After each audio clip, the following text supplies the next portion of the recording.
Back here at CU for the bye week, we had the coordinators up on the podium. Would have been nice to talk to Pat and ask him a question, but he spoke about, blocking out the outside noise, just said, I think that's part of it. I don't pay attention to the stuff that everyone thinks you need to have thick skin for. He's obviously responded a bit. I mean, we were very critical of him. A lot of people were very critical of him early on, but the offenses seemed to bounce back. He also talked about being more confident in Cadden Salter, how that relationship's kind of growing, and mentioned the short recruiting process is coming out of the portal and how really you kind of have to know these guys through the season in this new day and age of college football. But yeah, Pat feels pretty good about where the offense stands right now, Scotty. Yeah, I mean, just like players kind of have to feel things out as they join a new team, as they play with new teammates, coaches kind of got to feel out new players and whatnot. And I think that's what we've been seeing with Pat Shurmur. He's been trying to feel out what works best with Cadden Salter's skill set, what works best with this offensive skill set, with the strong offensive line, with running backs who can really get the job done, multiple of them, because this is a lot different offense from a skill set and personnel standpoint than the offense that was ran and was successful at a lot of points last year.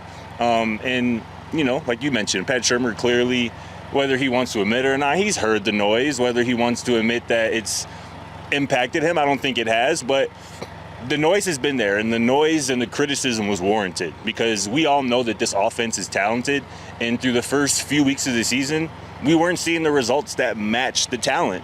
And at least last week, we sort of did. I still think there's a lot of meat left on the bone. I still think this is an offense capable of scoring 30-plus points a game, pretty much sleepwalking. They didn't do that last week, but it was enough to get the win. So now they got a bye week to kind of sort things out a little bit, find some more balance, and we'll see what this offense looks like in a hostile road environment after the bye week in Salt Lake City.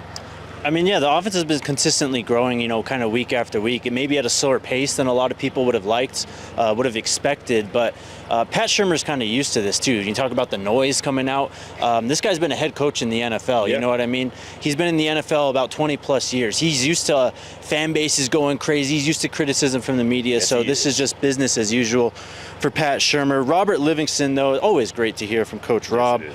He mentioned the progression of the defense and how the effort has been there. The results are the results. And, I mean, the injuries have obviously played a role, too. Yeah. I mean, they just keep mounting on that defensive side of the ball. But he's really proud of how they performed last weekend. He said on the performance of the Buffs defense, lesser teams would have folded. And I truly believe that. And, you look at a lot of talk about leadership, right? I think you really saw some guys step up last week. Tafik Bayard was someone he mentioned today as well. And he mentioned the number he's wearing on his chest. We've talked about that quite a bit. But he's very proud of him.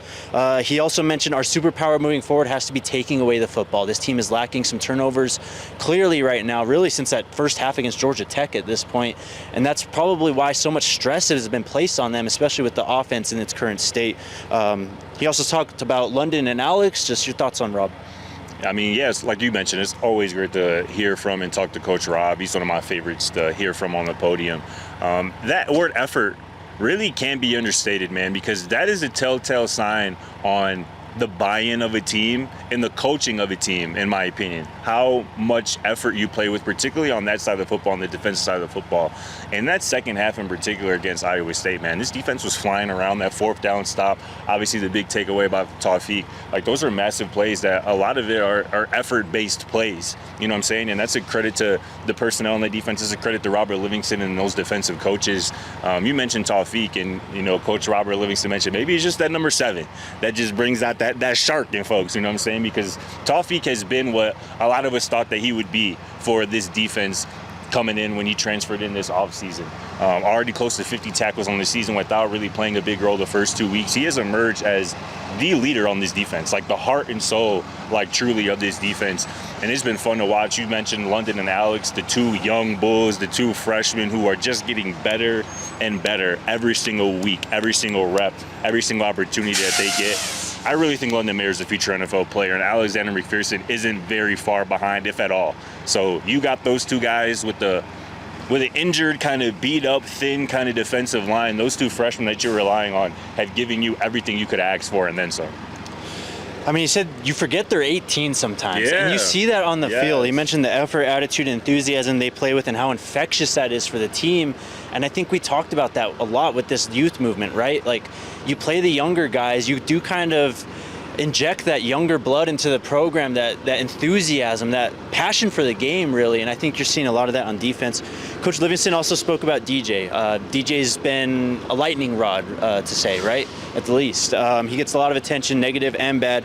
On DJ, Coach Livingston said the highs have been high, the lows have been low, but he's playing corner, and that's playing corner. Yeah. I'm excited to see his maturation. He's a young player. His future is very, very bright. I will never give up on DJ. You have to remember that. This is a young player. Last year was his first time as a starter. Facts. Besides that, it was when they played Texas, I think, in the Big 12 title game when he was Oklahoma State. That's really the only play time he's gotten. So he's still kind of in year 2 of figuring things out. I know he had a great performance against TCU. He's been very up and down, but it's clear he's one of the better players on this team, and Coach Rob obviously still believes in him. As he should. I mean, this is still one of the better football players on this team. And like you mentioned, he's still kind of young in his development.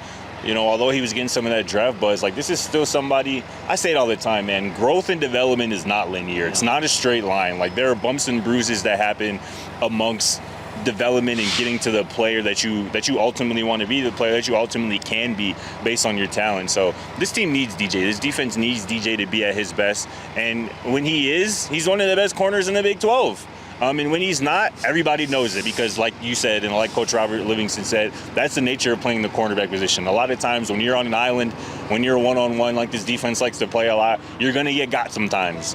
And that's just the nature of the position. But DJ has been on the right side of those type of plays more than not, and that's what I expect to continue to happen. DJ is the least of my worries when it comes to this defense and this team this season. That's going to do it for the bye week here at CU. What do you say? We get out of here before we get in even more trouble?